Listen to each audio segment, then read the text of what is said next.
our country's water problem and a possible solution, why aquifers are a bigger problem than the Colorado River.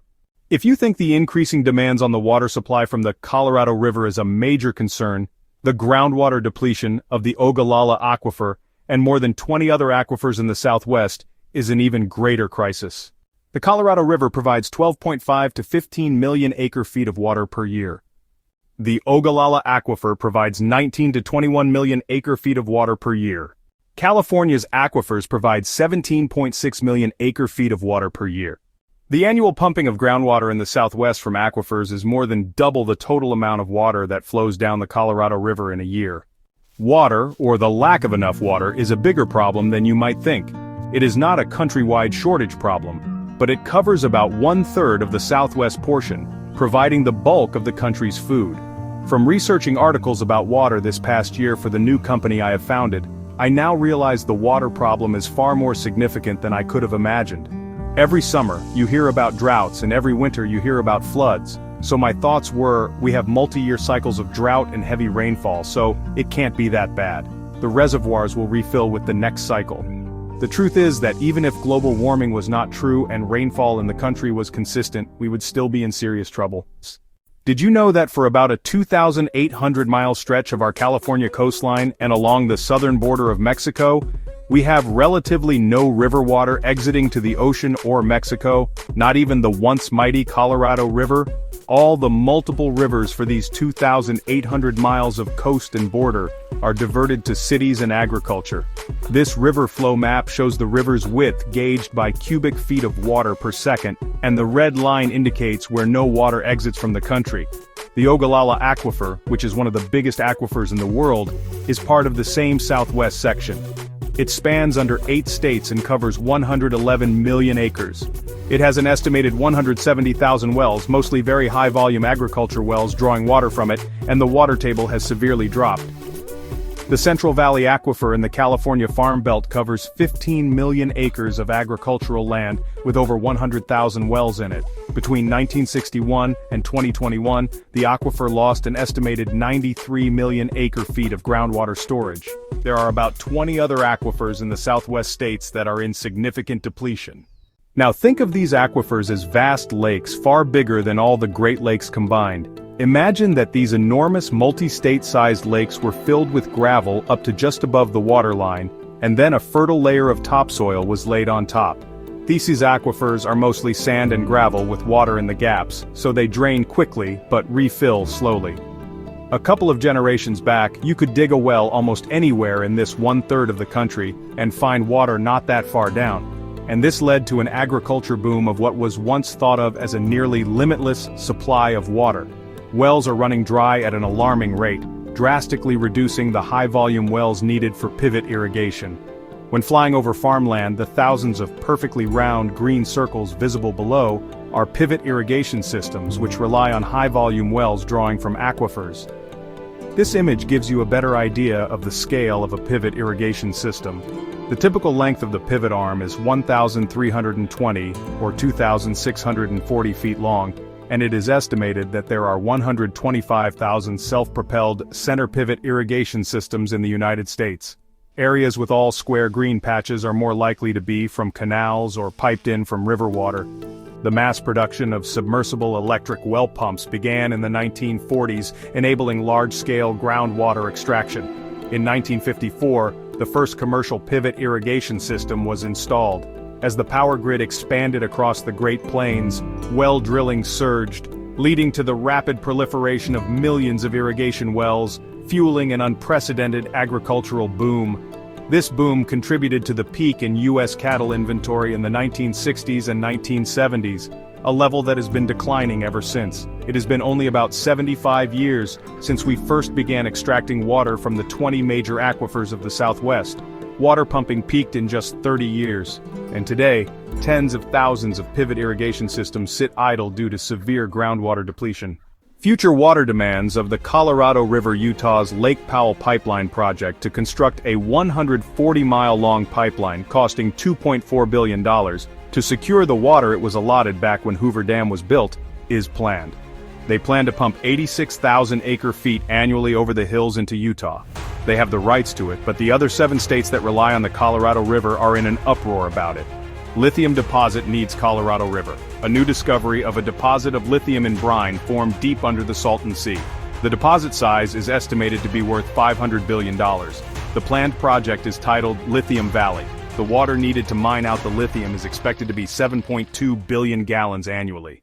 Currently, there is news of how the Salton Sea is drying up, and the toxic dust blowing off the dry lake beds has lithium in it, creating respiratory health problems for the area's population. One reason for the recent drop in the water level of the sea is that farmers of the Imperial Valley are being paid not to farm their land to preserve enough water for the big city. The valley's farmland runoff is what has been supplying and preventing the sea from drying up. In a university research study to resolve the dust problem, the first choice of refilling the sea with Colorado River water was not an acceptable option due to the amount of water it would take. So there is a $206 million project now funded to do dust suppression for 30,000 acres of dry lake bed. The 30-plus cattle feed yards in this valley that are dependent on the farmland that is now going fallow for water conservation have been forced to reduce their herd size. All the blue drops you see on the map are some very big cattle feed yards I tagged for this project. Other countries are stealing our water. It is now estimated that 40 million acres of American land are now foreign-owned. Much of it is farmland purchased that has unlimited ground or river water rights, and they only want to grow alfalfa, the biggest water hogging crop of all.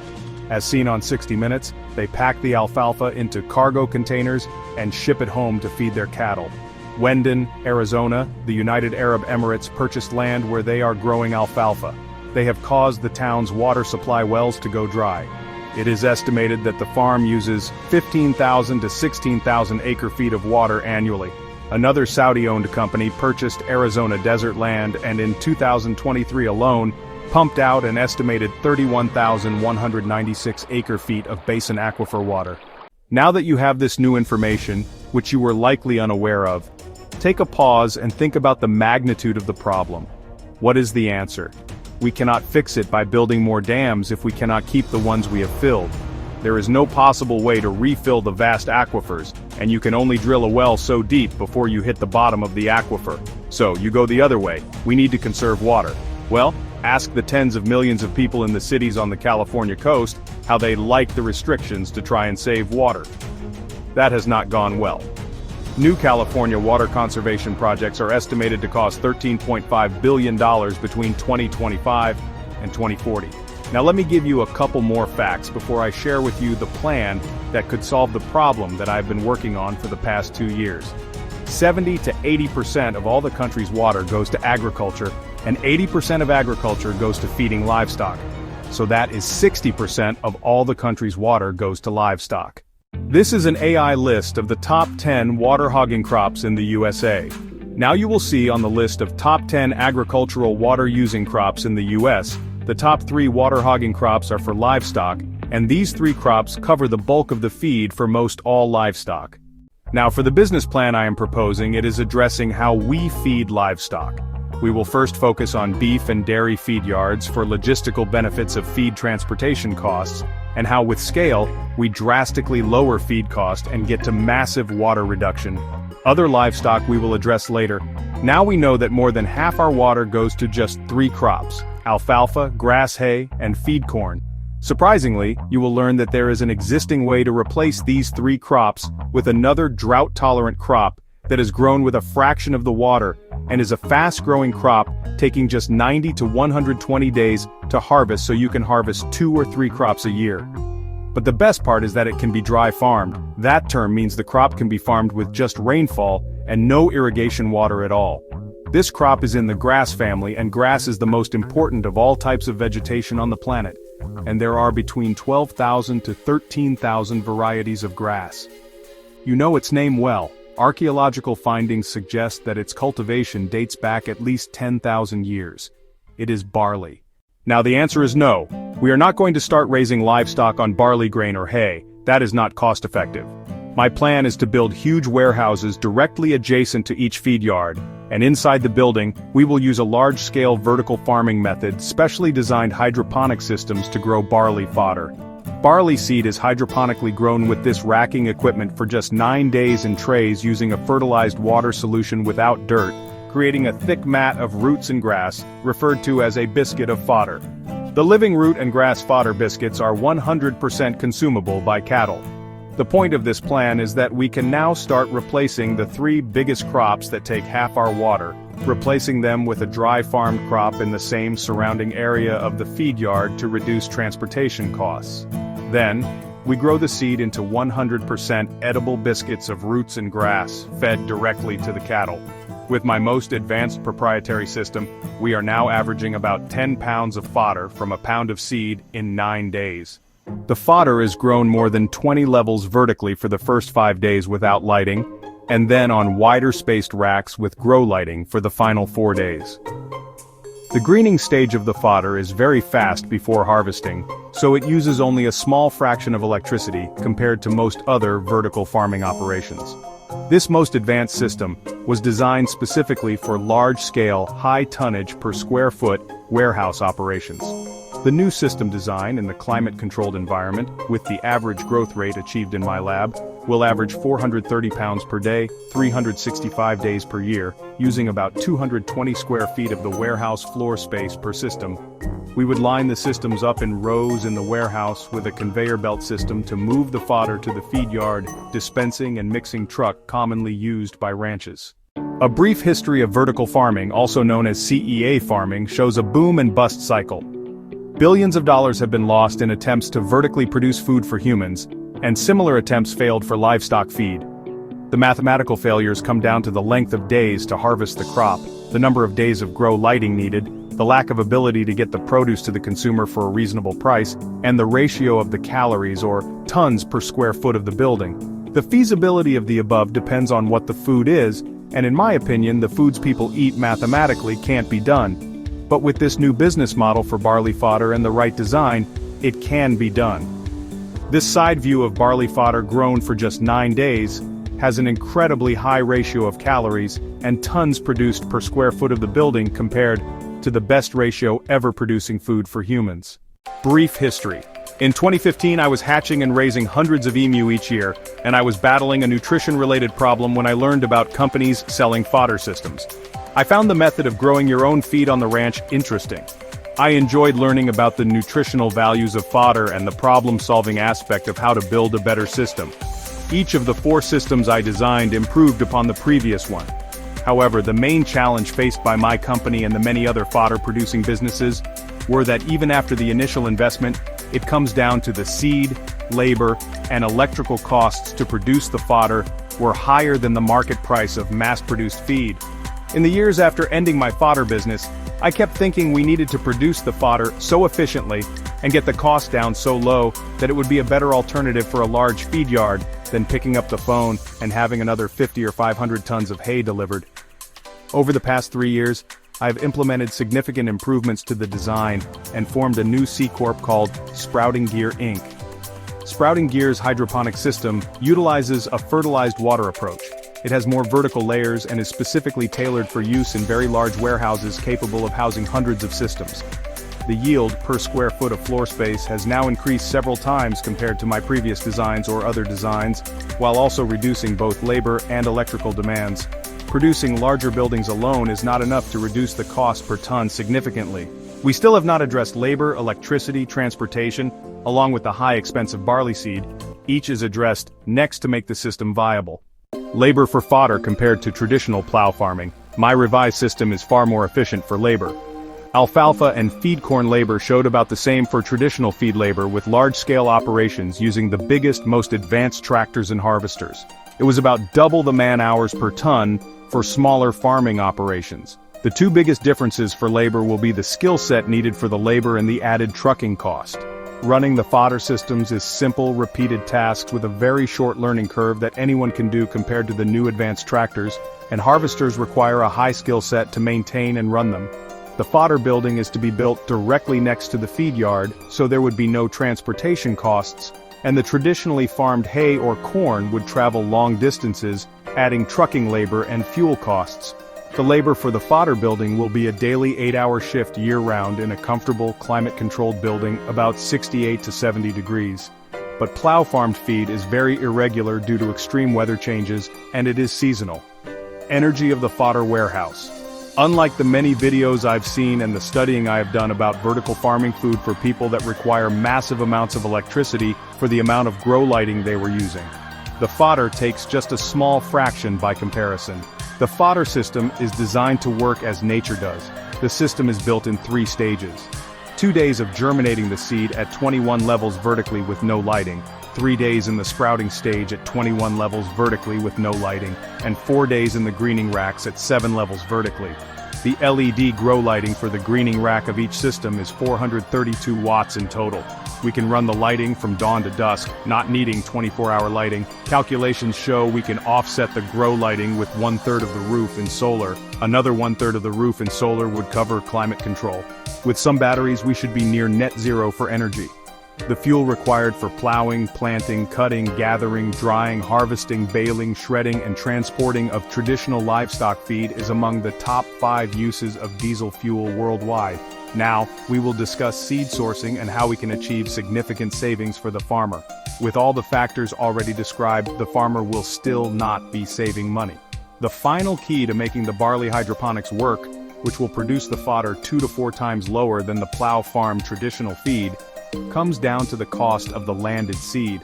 Example, when I buy a pallet or 2 of barley seed for growing in my testing lab, the best price I have been able to get to is 65 cents per pound landed. The shipping cost is about half the price. I called the biggest international seed and grain company in the country and said I wanted a price per ton for 1 to 10 railroad car loads of barley seed, and they quoted me 20 cents per pound before the shipping cost. Since barley is a traded commodity, the commodity price is currently trading at $121.94 per metric ton, which breaks down to only 5.5 cents, which is 12 times cheaper than the lowest price I have purchased at. So, if the very big growers can put the bulk grain on the market for under 6 cents a pound, what is the actual growing cost? Now, how does the farmer source the seed? For the final step, that will have the fodder production at 2 to 4 times lower than the traditional feed, is that the ranch or the farmer that grows the feed for the ranch would change less than 1/10 of their crops from alfalfa or corn to barley to grow the seed needed for the fodder production. Eliminating the seed and grain brokers by growing the seed within a few miles of the feedlot eliminates the long transportation cost. This step could have the seed cost as low as 3 to 4 cents per pound, which would be about 20 times cheaper than the best price I ever purchased at. With my calculations, after the one-time costs of the building, it comes down to just the seed and labor. And the fodder should be in the $20 to $30 per ton range. There are massive water savings from switching the bulk of cattle and livestock feed to barley fodder. Calculations show that a 40,000 square foot fodder building produces 35 tons of fodder every day, 365 days a year, regardless of extreme weather conditions, which is over 12,000 tons a year, from less than 1 acre of land. The national average for alfalfa is just 3 to 6 tons per year per acre. If the farmer just farms 1/10 of their land, dry farming barley to get the seed for growing in the fodder systems, he could let the rest of the land go fallow and feed the same number of cows. Also, when harvesting the barley, you create barley straw hay that adds feed for the cattle. In addition to the water savings of growing dry farmed barley instead of a water hogging crop, I designed the fodder production building to have 0 wastewater. No water leaves the building, not even evaporation humidity. Also, the moist living fodder delivered within hours of harvest has the proper moisture content, so the cow is not thirsty like they are eating dry hay, so they drink far less water. On another note, studies show cattle eating grass and alfalfa hay have a 40 to 50% digestible rate of the feed, compared to the study that shows the highly digestible fodder has a 90% digestible rate, so the cattle produce less manure, which has always been a feed yard problem. One of the fodder studies suggests that cattle on a fodder diet produce less methane due to the fast digestion rate and less manure. We also have a strategy to generate additional income for both sprouting gear and the farmers by securing grants, credits, and offsets from state and federal programs, as well as private companies. These incentives reward reductions in land use, water consumption, fuel usage, and methane emissions, aligning with sustainability goals. To start, to achieve the most effective launch, SGI plans to begin with cattle and possibly hog ranches. The building must be located directly adjacent to the feed yard to maximize cost savings. The ranch will own the building and infrastructure, with SGI providing customized blueprints for design and setup. In the future, we will use research that may include utilizing CRISPR and boosted seed technology to create a hybrid seed that produces a higher yield rate in 9 days. Funding. The upfront cost of building each warehouse system is in the millions of dollars, and many of the ranchers we've approached can't afford or justify this investment without large-scale proof of concept first. If you can assist with a grant, loan, sponsorship, or shared ownership of a building, please visit the Investor tab on our website and fill out the questionnaire. You can also learn more about the Sprouting Gear project by visiting our website at www.sproutinggear.com, produced by Paul Plus.